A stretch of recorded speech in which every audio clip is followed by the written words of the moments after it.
Okay, welcome everyone to our fourth PAMCA Journal Club. So the purpose of these journal clubs is to highlight work around subject material that we covered in the last PAMCA bioinformatics workshop. So workshop number 4 focused on cryptic species and cryptic speciation within the Anopheles gambiae complex. And we just touched on some emerging evidence of new potentially cryptic species within Anopheles gambiae cell. So it's our pleasure today to welcome Jacob Tennessen.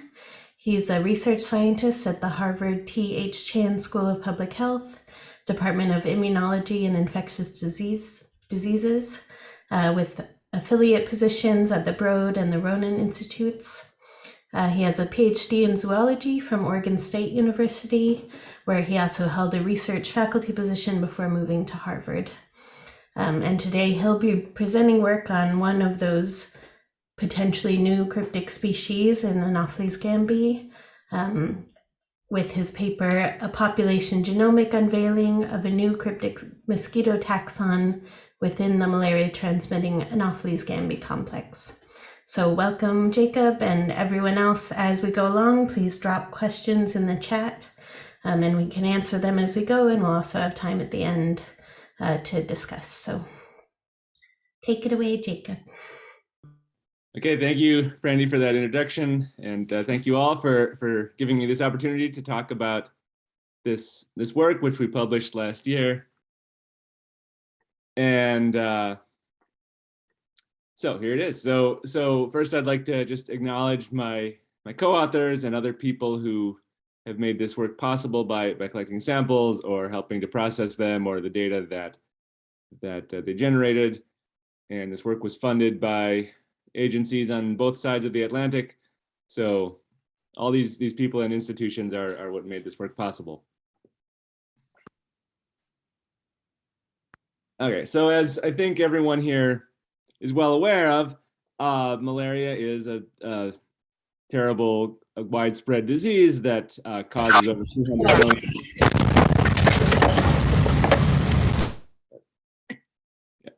Over 200 million cases every year, leading to over 400,000 deaths. And because this disease largely targets children, its impact in terms of dailies, of years of productive, healthy life lost is quite substantially high. And malaria, of course, is caused by Plasmodium parasites, which cycle through the human liver and then the human red blood cells, and then onto the definitive host, which is a mosquito. And malaria cases have declined over the last few decades, although in recent years, this progress has stalled and maybe is even starting to reverse, which is prompting the need for new strategies to control this disease. And to control malaria, the main thing to do is to control the vector, right? Mosquitoes transmit malaria as well as other diseases, and that makes them the world's most deadliest animal by far. And we can model hypothetical cases of malaria that have been averted by different intervention strategies. And it appears that strategies which target mosquitoes directly, like insecticide-treated bed nets or indoor residual spraying of insecticides, have those approaches have averted more cases of malaria than approaches that target the parasite directly, like a drug treatment of that targets the parasite. And so that suggests that mosquito targeting strategies are the most effective at reducing malaria infection. And going forward, it's likely that we can have the biggest impact on malaria by continuing to focus on mosquitoes. All right, so malaria control is vector control, and vector control turns out to essentially be evolution control, right? The reason why we haven't succeeded in basically getting mosquitoes to do what we want is, in one word, evolution, right? We try to kill them with insecticides, and what we see is that repeatedly all around the world, they evolve resistance to these insecticides. We see, so here this is showing how mortality caused by an insecticide starts out high, but then it declines as the mosquitoes adapt to it until eventually the insecticide is rendered practically useless. And we see this over and over again, right? So we want to prevent that from happening. We also want to potentially manipulate mosquito evolution directly through gene drives, right? A gene drive, you can take an allele that you want to have in the mosquito population. Maybe it reduces vectorial capacity and causes the mosquitoes to not transmit the disease, or maybe it causes sterility and can reduce the size of the mosquito population. And in theory, you can drive that into a population if you use a gene drive that causes any mosquito who has that allele to pass it on to all of their offspring, not just half of the offspring that would happen by random chance. And so there's a lot of interest in developing gene drives for mosquitoes. But to do that, to do any of this, to prevent insecticide resistance or to implement a successful gene drive, you need to understand how the mosquitoes are evolving. What is the population genetic situation? Who is reproducing with who? How does gene flow occur among populations? Where are there barriers to gene flow? How do adaptive alleles spread, and so on, right? So that's all about understanding these evolutionary dynamics, and that's where we have to start to successfully do these things.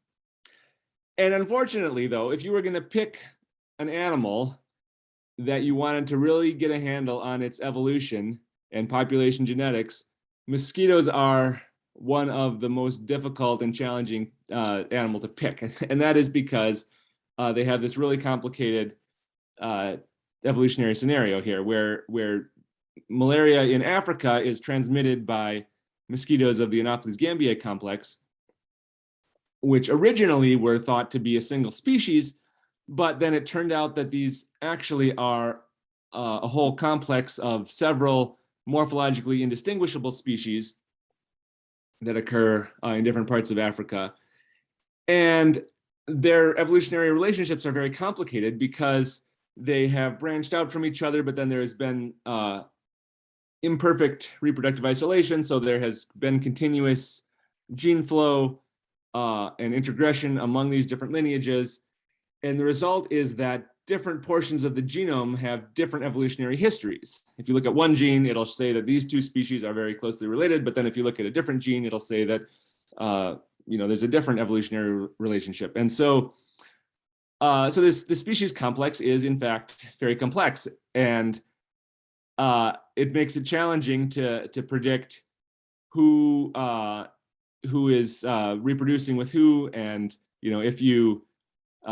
if there was an adaptive allele that occurred in one of these species, how would it translate into spreading to other species. And it's even more complicated than this because we are continuing to identify new cryptic taxa in the Anopheles gambiae complex. So for example, the taxon Gundry was described a few years ago from larva samples collected in Burkina Faso. And these have not been formally described as a separate species yet, but they're clearly different from any of the known described species. And similarly, Anopheles fontanellii was described formally a few years ago as a new species that is well nested within this Anopheles gambiae species complex, right? And then today I'm going to talk about another taxon, Anopheles tengrella, or AT, that we described in this paper last year. All right, so that takes us here to Tengrella in Burkina Faso, which is this little village. So there's also a Tengrella in Côte d'Ivoire, but which is a larger town, but that's not this Tengrella. This is this little town in Burkina Faso where we collected these mosquitoes. And so this is, this warm savanna, Sudanese climatic zone type region of Western Africa, where there are these rice fields as well as other sources of water. It's good habitat for mosquitoes. And we examined, we sequenced and examined whole genome sequences of almost 300 mosquitoes that we thought initially were Anopheles colutzii, collected over this time series of several years here in Tengrella. And our original motivation for this study was that over this time period, there appeared to be an increase in resistance to insecticides by the local mosquitoes. And so we wanted to sequence whole genomes across this time series and hopefully identify genes that are under selection because of the insecticides that have changed dramatically in frequency over this time, and that would let us, identify those genes and understand the genetic basis for insecticide resistance in these mosquitoes. But I'm not going to really talk about insecticide resistance today, because actually I want to talk about this other phenomenon that we discovered by doing this sequencing, which has to do with cryptic species. Yeah, everything makes sense so far? Any questions? No questions so far. Okay, great. All right, so what we found is we sequenced all these whole genomes, nearly 300 mosquitoes, and the first thing we did is do a principal component analysis to just kind of get a sense of how these different mosquitoes are related and genetically similar or different to each other. But what we found was a surprising pattern where, so these red dots up here at the top, those are all some of our samples from Tengrella, and they look like Anopheles colucii. They cluster close to other known Anopheles colucii samples that had previously been sequenced by the Anopheles 1,000 Genomes Project, which are these blue squares up here. And so that all made sense, but then also we saw these other samples that formed a distinct cluster far from any Anopheles colucii or other known sequenced mosquitoes, right? So these open circles are also samples from Tengrella, which we ended up calling AT, or Anopheles tengrella, as the name of this new strange taxon that did not appear to be Anopheles colucii.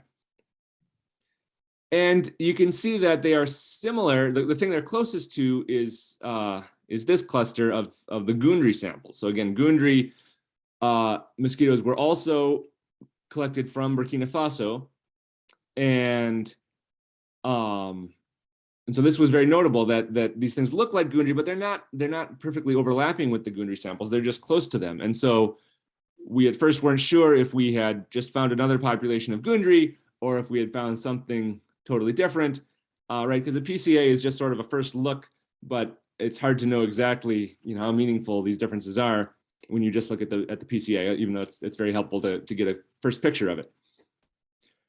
So, and we also, the Gundry samples had been sequenced by another group. They had been genotyped by another group. And so we thought, well, maybe this is just an artifact of the fact that, these were sequenced and genotyped by us. And these maybe are very similar to the, more similar to the Gundry samples than they appear in this PCA. And so we looked back at the Gundry samples a little more. So the Gundry samples were collected from these sites on the east side of Burkina Faso, whereas Tengrella is here in the southwestern part of Burkina Faso.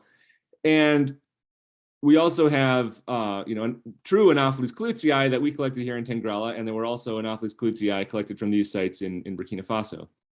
And there's a question here about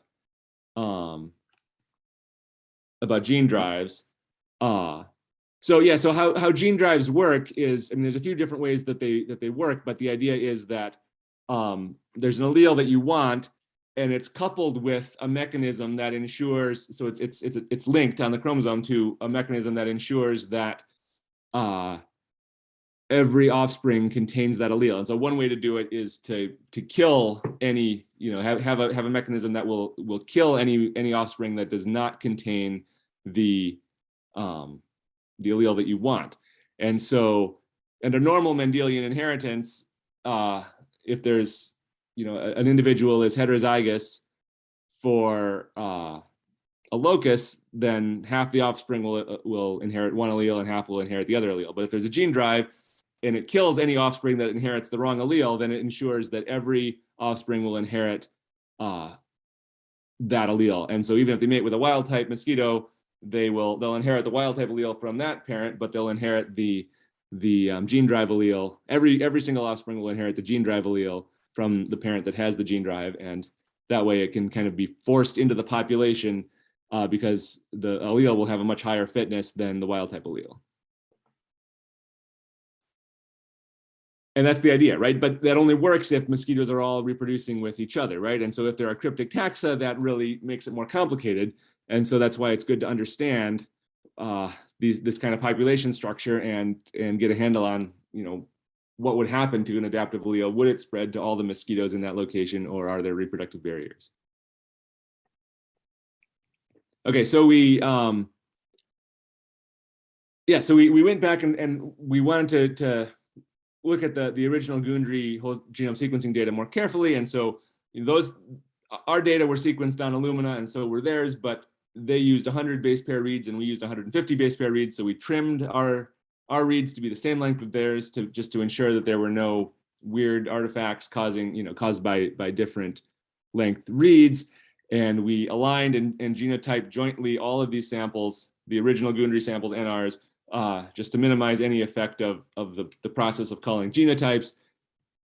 And what we found was that when you do that, the Anopheles colucii samples that we collected and that had been collected from these Gundry sites fall right on top of each other. They're essentially very genetically similar, whereas AT and Gundry still remain somewhat distinct, even though they cluster near each other.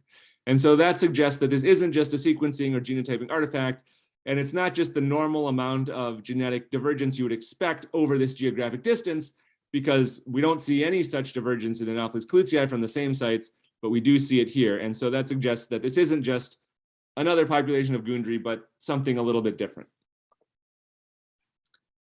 So if it's not Anopheles colucii and it's not Gundry, then what is it? Well, we can answer that phylogenetically. We can build phylogenies of AT along with other known mosquito species, and what we find is that it's for the most part it's more similar to Anopheles colucii than any other known mosquito species. So what we did is we broke the genome up into 100 kb windows. We divided the genome up into these windows, and we built a phylogeny for each of these windows, because as I said earlier, different regions of the genome can have different evolutionary histories. And if you do that, what you see is that most of these windows are red here, and that means that they have this topology, which is shown up here at the top, where AT comes out as sister to Anopheles colucii. Sometimes it comes out as sister to gambiae, and sometimes to something else, but this is the most common pattern. These numbers up here represent how often this happens. 42% of autosomes show this clade here, and 55.7% of X chromosome windows show this clade. So that's the most common clade. And so it suggests that this thing is most similar to Anopheles colucii, even though evolutionary history is a little bit complicated. Here's a question again.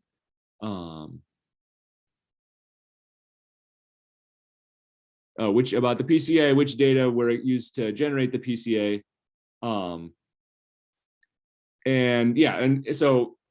That's a fine, as long as I've got the PCA here, I can just go back to that quick. So PC1, it's really PC2 that differentiates AT from Anopheles colucii. PC1 actually explains most of the variants and is not really correlated with anything obvious, right? It just seems to be kind of spread out across all of these taxa. And I don't have an intuitive explanation for what PC1 is really picking up on. To generate this PCA, we had our whole genome, we had all of our data, right? We have all of our sites, but then we integrated it with the mosquito 1,000 genomes data. So we only included sites that were present, were non-missing in our data and the Gundry data and the 1,000 genomes data. And then we further filtered it to remove, for example, large known segregating inversions, because those can kind of skew things, because there's a bunch of sites that are all inherited as a unit, and so they all have the same signal. So they're really not independent of each other. And we filtered sites to be spread out from each other, so they were not closely adjacent sites. They were all, we did a few different versions of this sort of filtering. So they're also 500 base pairs spread out, or there are 1,000 base pairs spread out from each other to minimize linkage among sites. And so we still retain thousands of sites for this kind of analysis. And it seems to be robust because we did several different versions of this filtering. We haplodized the data, and so we just took a single allele from each sample as if it was a haploid sample, and we more or less get the same pattern. So the differentiation into these two clusters is robust. But in terms of what PC1 is and what it's picking up on, I don't have an intuitive answer for that necessarily.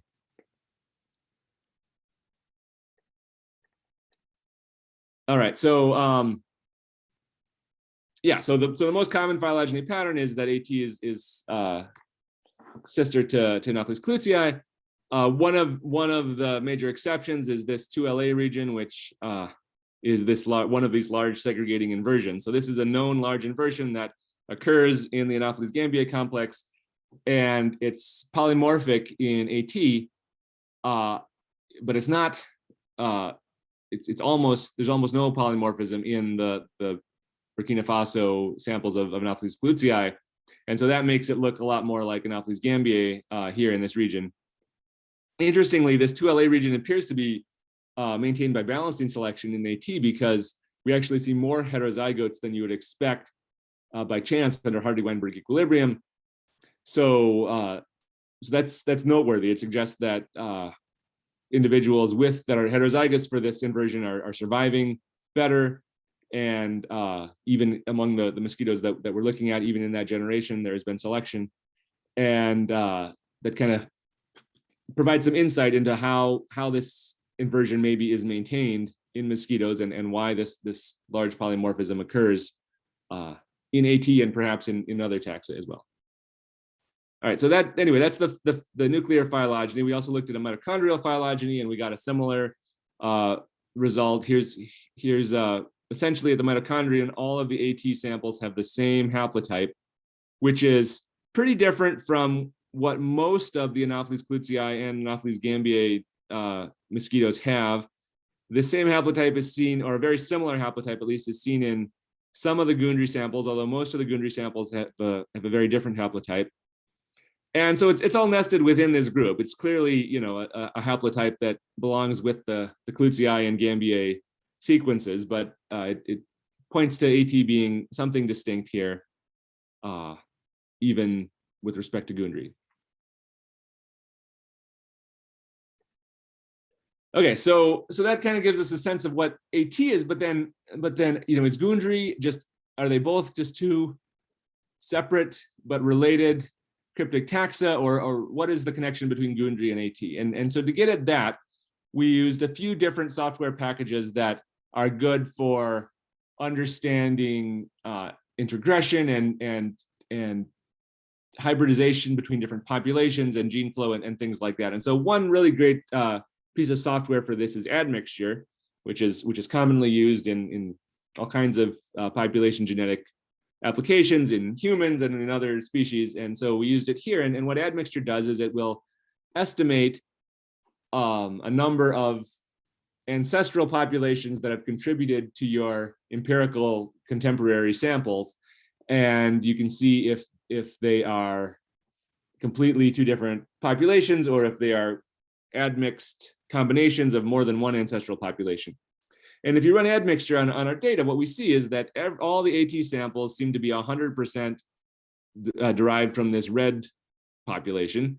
And while Anopheles clutii is essentially completely derived from this blue population. And then Gundry is admixed. Gundry is a hybrid that has mostly ancestry from the AT-like population, but every single Gundry sample also has some ancestry from the Anopheles clutii population. So this looks like originally there was an AT and there was a clutii, and then they hybridized to form Gundry, which now has mostly ancestry from AT, but also this other type of ancestry, and that suggests an origin for Gundry.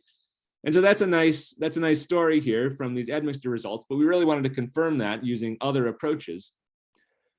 So we also use this program DOTI, which is a program that will compare, develop, estimate parameters for different demographic models, and then use those to compare among different models and pick the best demographic model that explains your data. And it's all based on a joint site frequency spectrum. So you take your empirical data and you calculate the joint site frequency spectrum, which is essentially just how often do you see alleles at different frequencies among all of your segregating sites. And so you get these empirical joint site frequency spectra, and then you give Dottie a demographic model, and it'll estimate parameters that best fit the data and closest, create a site frequency spectrum that most closely approximates your empirical one. And then you can compare different models and see which one matches your empirical data the best. And when we do that, the model that Dottie gives us is summarized in this figure here on the right, where time is moving along the x-axis here. So ancestrally, there was one population. It split into these two lineages, the Anopheles klutzi lineage and the AT lineage. And then over time, these persisted. And then at some point, the population size of Anopheles klutzi really increased, whereas AT did not increase. It actually decreased a little bit. So we end up with about 400 times more Anopheles klutzi than AT. And then at some point, these two populations hybridized to form Gundry, which is up here. And then throughout this whole process, these lineages have not been completely reproductively isolated. There has been some gene flow between them, indicated by these arrows, which show kind of the amount of gene flow heading in each direction.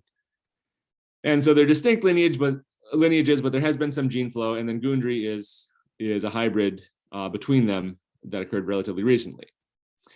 And so the absolute numbers, the absolute number of generations ago, and the absolute amount of gene flow and so on, kind of take all that with a grain of salt, because there are many assumptions that go into this model, right? We had to make an assumption about the mutation rate and about how much purifying selection was acting on the genome, and about how much of the genome we had successfully genotyped, right? There are some regions where there are probably some real SNPs that we couldn't see because of problems with read alignment, right? And so they got filtered out. And so we had to kind of make estimates about all that. And so these absolute numbers are, perhaps, there's some error around those, but the overall pattern, the overall trends should be robust, right? The fact that Anopheles klutzi increased dramatically in size relative to AT, I think that's a really robust, true result, and we can be confident in that. And the fact that Gundry is a hybrid between AT and Anopheles klutzi should be a robust result to those assumptions, and so on. So the overall topology of this demographic model, I think we can be quite confident in that. So that's nice to see, and it more or less confirms what we saw with admixture, right? It's essentially the same story about where Gundry came from. And we did one more analysis with a different program just to confirm this, and it essentially also tells us the same story. This tree mix program similarly will generate a topology and then look for evidence of gene flow. And again, it says it suggests that Gundry derives from this AT branch, but then there's been a little bit of integration coming from Anopheles klutzi into Gundry, which is essentially what we saw with the other software packages as well. And so it's nice when they all more or less give us the same story, and we can be pretty confident that that's what's going on, and that is the history of these different populations. All right, so we know that AT is unique.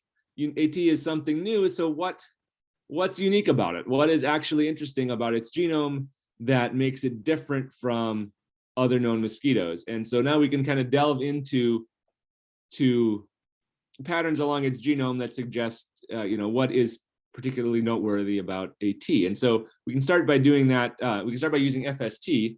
So FST is a common population genetic statistic that just measures how different allele frequencies are between two populations. So an FST of 1 means that alleles are completely fixed between two populations. One allele occurs 100% here, and the other allele occurs 100% in the other place. Whereas an FST of 0 means that allele frequencies are identical between the two populations. And so we calculated FST for every single polymorphism in the genome, and I didn't plot them all out. I just plotted out the ones that have FST of at least 0.8, which is really relatively high, right? And up to 0.1, the red ones here are the ones that are fixed or nearly fixed between these two taxa. And so the point is just that there are many sites all across every chromosome that show very high FST. So there's a lot of divergence. The average divergence in this blue line is not so high because this is taking into account everything, even rare SNPs that are not going to have a very high FST. But nevertheless, you can see some trends in this average FST. For example, here's that 2LA inversion that I mentioned earlier. You can see there's this little uptick because this inversion is very polymorphic in AT, but not in Anopheles klutzi. We can see this big spike here, which is represented by this TEP1 gene, which is a known immune gene that is known to be under selection in mosquitoes, driven by some kinds of parasites or pathogens.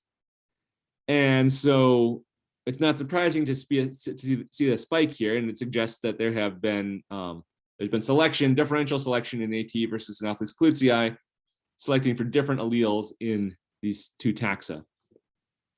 And then this other spike here, interestingly enough, overlaps with this gene CYP9K1, which is a known insecticide resistance locus, which is also known to often be under selection in mosquitoes. And so that suggests that there has been perhaps insecticide-driven selection causing favoring different alleles in AT versus Anopheles klutzi. So, and so we can then explore these high FST sites, right, to find, which genes are the most different between these and that might underlie phenotypic differences between these two taxa. We can do a similar analysis with Gundry, and here it's a little noisier just because there aren't very many Gundry samples that have been found at all, but also that have whole genome sequencing data. And so it's that's why FST is a little bit noisier here. But essentially, we can also see a number of sites all across the genome that have high FST, again, underscoring that AT and Gundry are, well, they're similar. They do have fixed differences between them, and they're not the same thing.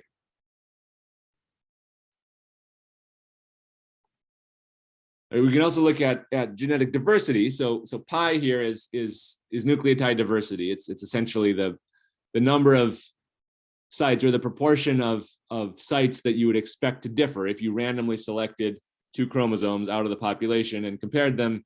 So essentially every individual in a diploid population does that. So in a diploid individual, how many sites do you expect to be heterozygous in the genome on average? And so this is just showing pi in 100 kb windows all across the genome. And so you recall from the Dottie analysis that there was a huge population increase for Anopheles klutzi, right? The effective population size of Anopheles klutzi is much higher than for AT. And consistent with that, the nucleotide diversity that we see in Anopheles klutzi is much higher than it is for AT, except for in the 2LA region where it's higher in AT because it has these two very different haplotypes of this inversion. So that'll make sense, but this is also a good way for looking for selection, right? One thing that positive selection does is it reduces nucleotide diversity. And so these places where pi really dips down could be places where selection has favored a new allele and there's been a selective sweep, right? So those are regions to look into in more detail. And similarly, right, regions where pi is unusually high are likely to be under balancing selection, as we've already seen for 2LA that it seems to be under balancing selection, maintaining extraordinarily high diversity. We can also look at DXY, which is a measure of how different, it's essentially nucleotide diversity between populations as opposed to within populations. And this mostly just tracks the diversity in Anopheles klutzi because most of the diversity that we see is in klutzi. So it's essentially just tracking that, except here in 2LA where it kind of rises above because there's high diversity in both taxa and especially in AT. And we can add in TGMAS-D. So TGMAS-D is a summary statistic for the site frequency spectrum. So essentially TGMAS-D is saying if TGMAS-D is very low, that means that for the segregating sites in that population, alleles tend to be very rare, right? You tend to have low frequency of the minor allele.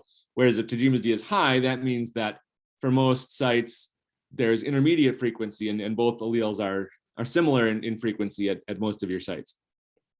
And so Anopheles klutzi has this uniformly low TGMAS-D all across the genome, and that is reflecting that rapid increase in population size, which tends to cause a low TGMAS-D, right? We see the same thing in humans because humans have increased dramatically in population size over the last 10,000 years.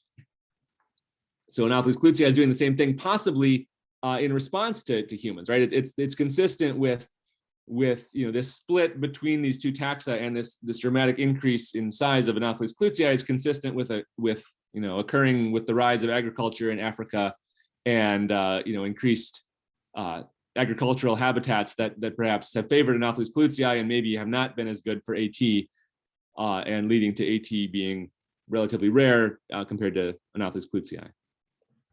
Right, because if you look at Tagemas D and AT, it's higher and more variable all across the genome, reflecting the fact that it has not had this rapid population increase. It is more neutral and maybe more, maybe even reflecting a decline in population. Okay, finally, so there's a lot in this figure. That's why I kind of added things one at a time. But one other thing is that these little yellow boxes here are 3 interesting regions that we think might be selective sweep regions, because both Tagemas D and pi are unusually low in AT in these 3 places. And so that's a signal of a positive selective sweep potentially. And there are several genes in each of these boxes, so we don't necessarily know which gene is driving this pattern, but it suggests that something was favored and rapidly increased in frequency and fixed or nearly fixed a new adaptive allele in AT at these sites. Okay, one other really interesting thing we found, which was unexpected, was that we aligned all these to the reference genome. It's called the PEST reference genome for Anopheles gambiae and clutzi, and all of the mosquitoes that we collected were female, or they were morphologically typed as female, and we think that they truly are female. But when we aligned reads, we found many reads from AT aligning to the Y chromosome. And we didn't see this in clutzi. So as you would expect, you don't expect female mosquitoes to have reads aligning to the Y chromosome, but we saw all these reads in clutzi in AT aligning to the Y chromosome. And it doesn't appear that they have a functional Y chromosome, because the actual sex determining gene here, called YG2, we did not see reads aligning there. But mostly for the bulk of the rest of the Y chromosome, we did see, not only did we see alignment, but we actually saw higher alignment, higher coverage than we see at the autosomes and on the X chromosome.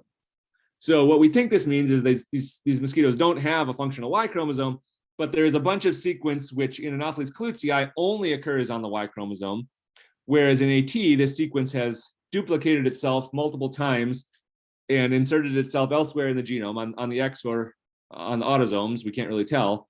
And it probably has nothing to do with sex. Maybe it has other phenotypic effects, or maybe it's just neutral junk DNA, but it kind of speaks to, again, how the genomic divergence between these two taxa, that here we have thousands of base pairs of DNA that has duplicated itself repeatedly and occurs in one taxa, whereas you don't see that in the other one. It looks like here's another question. Oh, is 2R and 3R seem to be looking similar? Yeah, so this is a question about this figure here, I think, how 2R and 3R seem to be looking similar. So some of the differences are more striking in some chromosomes than others, right? I mean, there still are, and this figure is not reflecting, this is not the FST figure, right? So this is not reflecting differences between. Is the question about this figure, or is the question about the FST figure here? I think it's about the most recent figure. It popped up during that. Yeah, right. So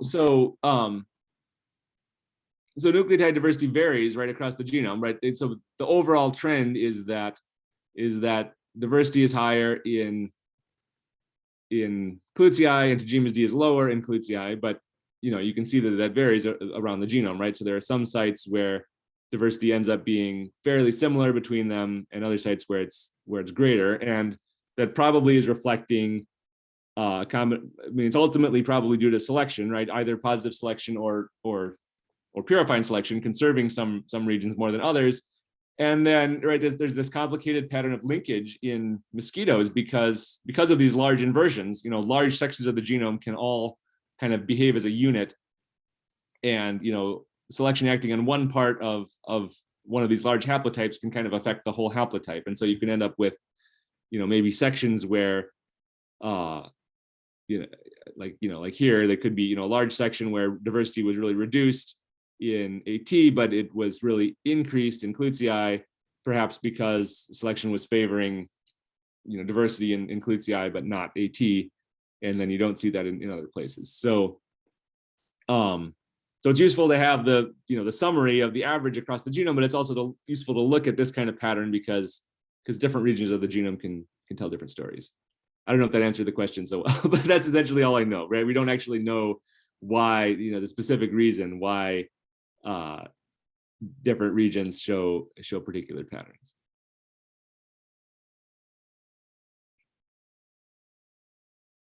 All right, so I talked about this. So one other thing we wanted to look at was inbreeding, because Gundry had previously been described as showing a signal of inbreeding. So we wanted to look at that in AT. We didn't really find much solid evidence for inbreeding. We just see low diversity, right? There's just low nucleotide diversity across the genome, probably because the population size is just low, and that just leads to more genetic drift. But we don't really see evidence of inbreeding per se, that individuals are preferentially mating with close relatives. And the reason why we think this is because there are stretches of low heterozygosity. So this is showing every individual here. Every row is a separate individual, and the colors are showing the heterozygosity. How many heterozygous sites do you see in that region? And the red bars are where heterozygosity is really low. And so every individual has some regions that show low heterozygosity, but there's not an excess of such regions. That's just sort of a uniform distribution of the amount of heterozygosity. And so it just seems like this is what you'd expect if the population size is low, and some individuals just have low heterozygosity because the overall diversity in the population is relatively low, right? Here's the 2LA region that has really high heterozygosity, that really stands out, but elsewhere, it's just sort of randomly distributed around the genome, these tracts of low heterozygosity. So we don't think that there's a lot of evidence for inbreeding per se, based on this. All right, this is a big table, and I'm not really going to talk about all this in detail. I just want to put it up there. And the main thing I wanted to talk about, though, is actually this purple section down here, which is showing these are previously established diagnostic markers for mosquito identification, right? Because all these Anopheles gambiae mosquitoes are morphologically indistinguishable in this species complex, people have developed molecular markers that are commonly used to genotype mosquitoes and identify them to species. And I just wanted to point out that for these standard markers, an AT essentially looks the same as Anopheles klutzi, and that shows why AT has been missed, right, by us, right? We initially didn't realize that these were not Anopheles klutzi until we did the whole genome sequencing, and possibly other people have AT samples.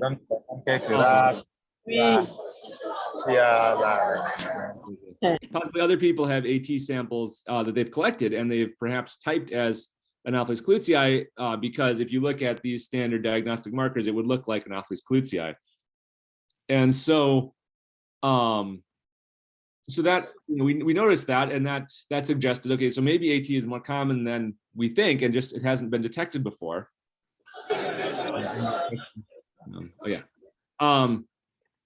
And so that prompted us to think, okay, well, what would you use if you wanted to detect AT? What would be a convenient way of rapidly genotyping in order to detect if something is AT as opposed to Anopheles klutzi? And so to do that, we identified 50 sites across the genome that are fixed between AT and Anopheles klutzi, and we developed primers to amplify all of these 50 sites. And so any of those could be used as diagnostic markers. And then kind of as proof of principle, we picked 5 of these sites, which are shown by the blue line, the light blue lines here. It's kind of hard to see, but the light blue lines are 5 sites that we picked to examine together. And we did a multiplex PCR where we put all of those primer pairs in together in a PCR so they could be amplified and sequenced on an Illumina iSeq all together. And so these are the five, the different shapes are the five different markers. And it gives us a pretty clear result, right? If we sequence known AT samples, they essentially have 100% AT reads. If you sequence Anopheles klutzi, you don't see those AT reads. Our negative control actually did have a few reads, presumably because of either index hopping in the sequencing process or some kind of low-level contamination at the bench.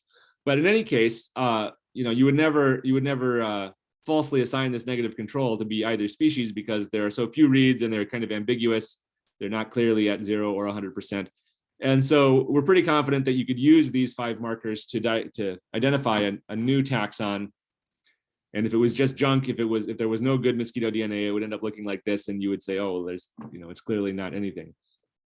So those 5 markers work well together, but we also, we have identified and designed primers for all 50 of these, and so any combination of those could be used.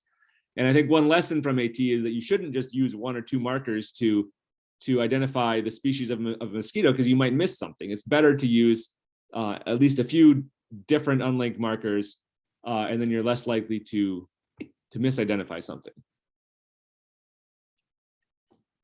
All right, so that's kind of all the data, but then in the big picture, what does this all mean? Well, for mosquito biology and ultimately for malaria control. Well, so one big implication, of course, has to do with these reproductive barriers, right? When you have cryptic species, then there are reproductive barriers, although the reproductive barriers are not necessarily 100% complete, right? So in this case, we have these 2 taxa inhabiting Tengrella. They remain genetically distinct, so they're clearly not reproducing with each other to any great extent, right? Or they would merge and they would just turn into one big admixed population. Nevertheless, our analyses, like the Dottie analysis, show that there has been some gene flow all throughout time between these 2 lineages. So they do have, and Gundry, of course, is a hybrid population. So they do have the ability to hybridize. They just seemingly don't do it very often. And so that has implications for, if an insecticide resistance allele appears, how would it spread across, it would probably eventually spread across these cryptic taxa borders, but maybe not very fast. And same with a gene drive allele, if you targeted Anopheles klutzi with a gene drive, it might not spread to AT, at least in any time frame that is practical. And so that has implications for how successful such control measures might be. Oh yeah, question about the markers in Gundry, and yes, that's exactly what happens. Our diagnostic markers are all they're all segregating in Gundry. So Gundry has both. And so if you saw an individual that was variable, that had some AT markers and some Achillotia markers, and maybe was heterozygous at some of these markers, that would be what Gundry looks like. And if you wanted a diagnostic marker specifically for Gundry, you could develop that, because there are fixed differences that are unique to Gundry, but we didn't do that. All right, yes, the question about malaria control, meaning evolution control, and yeah, and so I think that's a good lesson, right? Malaria control is essentially about, it's evolution of the mosquitoes, and that's what's thwarted malaria control again and again, is evolution of the parasite to drugs, right? Or evolution of the mosquitoes. And that's the main reason why we haven't been successful in controlling malaria, despite so much effort over so many decades. And so what's the implication of this to the use of insecticides? And so I think it means, right, we use insecticides and mosquitoes tend to evolve resistance. And I don't think that means we shouldn't use insecticides, but I think it means you need to be careful and think about what, how to minimize resistance to them. And right, and so one strategy is to use, to use multiple things at once, right? It's harder to adapt to multiple new selection pressures at once, right? And so like if you this is the idea between combination therapy drugs, right? You target a parasite with multiple drugs at once, and it's less likely to be able to evolve resistance to all of them at once. And you can use similar things with mosquitoes, right? Perhaps, making it difficult for them to adapt because it's not just one chemical that they're trying to adapt to, but maybe a suite of things. Could be a useful strategy.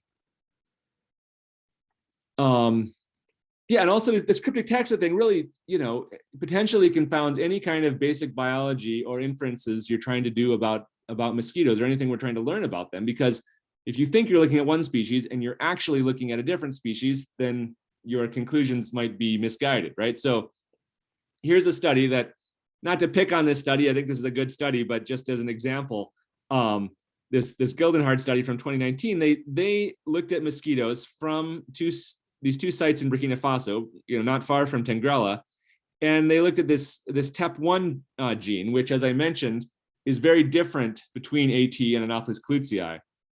And they found that the alleles at this TEP1 gene were very different between these two populations, which they attributed to ecological selection, favoring one allele in one population and one allele in the other population, which is very plausible and may very well be the case. But the data are also consistent with them having sampled AT at one of these sites and Anopheles klutzi at the other site, and that would explain the difference in TEP1, right? So that's an alternate explanation that would kind of affect, the inferences they're making about selection on TEP1 here. And so that's just the kind of thing that could be confounded if you have a cryptic species and you don't realize it when you're doing your study. So that just underscores, the importance of really identifying what things are, and hopefully using more than one diagnostic marker to really know what you have before you draw inferences about the mosquito species.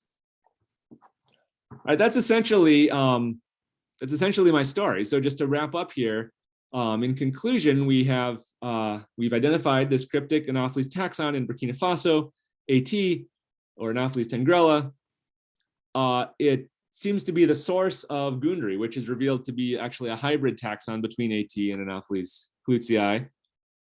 We don't actually know that much about AT, right? We don't know very much about its ecology or its vectorial capacity, whether it even bites humans, and if so, does it have the potential to spread plasmodium? We know that, I didn't even mention, actually I should mention this. I skipped over this. So we sampled over 4 years, and we only identified AT in samples that were collected in the first year, 2011. And that was also the only year in which samples were collected in temporary puddles, as opposed to the rice paddies. So unfortunately, we don't know which sample was collected in a puddle versus a rice paddy. We just know that the sampling collection was broader that first year. And so it's likely that AT occurs only in these puddles, and that's why it was only collected that first year. Although it's also possible that it was only present in Tengrela that first year, and for some reason it was gone the subsequent years. We don't know for sure, but that's at least a clue about its ecology. And gundry also occurs in temporary puddles. So that's additional evidence so we know that little clue about its ecology, I suppose. But otherwise, we don't really know. We've never seen an adult. These were raised to adults, but we've never collected in the wild an adult AT, or we don't have any live samples. And it would be really great if, people may already have AT in their labs, right, and just not know it because they think it's Anopheles klutzi, and so perhaps someone may genotype and realize that there is an AT sample in hand, and then we could learn more about it potentially. Otherwise, there's a limit to what we know. Here's another question. Oh, so we have about 5 minutes left. So we might be able to take 1 or 2 more questions.